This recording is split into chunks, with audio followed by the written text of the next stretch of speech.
Pero, ¿cómo nacen estos derechos del hombre? Nacen en la creencia en un derecho natural, cuya validez trasciende todo derecho concreto y que es expresión de una moral universal. La afirmación de la prioridad del individuo por encima de toda comunidad en la que éste habita. Afirmación consecuente directamente de la idea liberal del hombre universal. La creencia en la existencia de un ser humano independiente de toda determinación concreta, ya sea espacial o temporal. Es decir, la primacía de este hombre por encima de los hombres históricamente situados.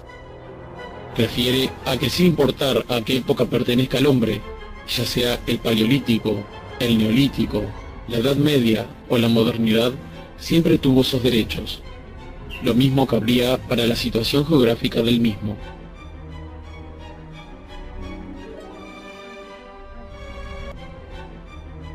La mentalidad universalista y cosmopolita considera a la especie humana como una unidad indiferenciada respecto a la cual toda pertenencia a una sociedad o civilización concreta es un accidente que se puede pasar por alto.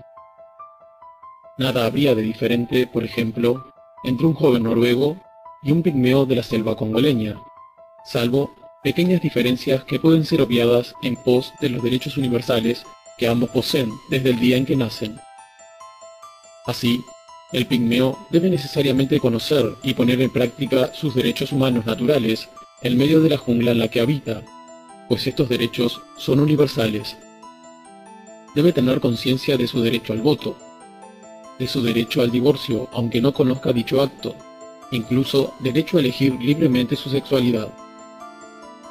Todos estos mitemas están contenidos de modo claro y explícito en la formulación originaria de la tendencia histórica igualitarista. Evidentemente, tanto liberales como progresistas coinciden en este discurso.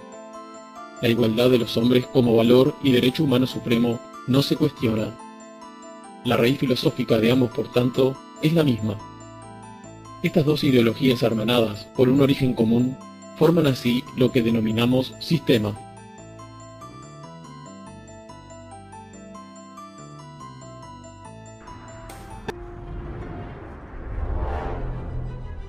Así, desde el siglo XVIII hasta entrado el siglo XX, la hegemonía del igualitarismo se fue fortaleciendo poco a poco.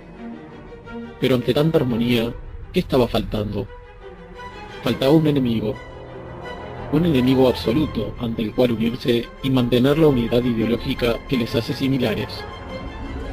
Este enemigo estaba representado por el surgimiento en la cultura europea de una tendencia nueva, anti-igualitarista, que cristalizaría luego política y culturalmente en los movimientos identitarios europeos.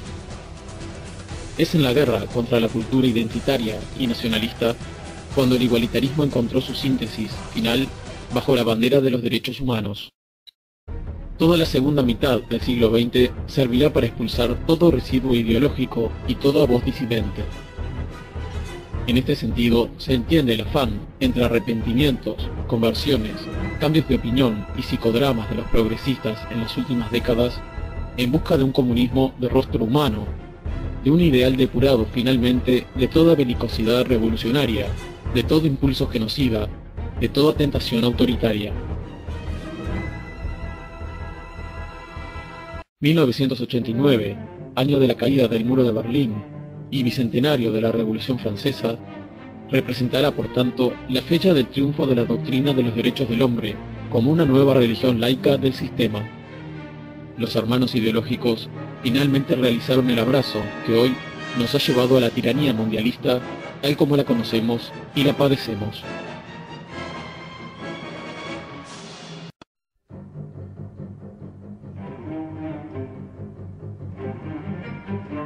Habiendo sido definitivamente elevada a horizonte moral de nuestros tiempos, la religión de los derechos del hombre celebra hoy su triunfo y su expansión planetaria.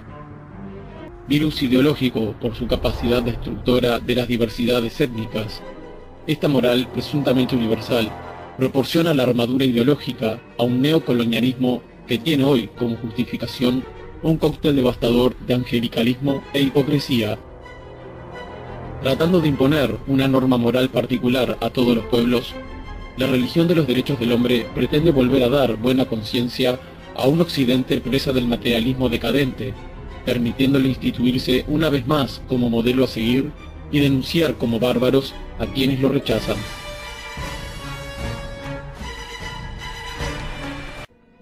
La destrucción de los pueblos pasa también, a partir de aquí, por la imposición a nivel planetario de los dogmas iluministas, que habiendo socavado los valores de Occidente a través de la desintegración de todo vínculo orgánico, de todo resto de comunidad, va en busca de la destrucción de las demás civilizaciones.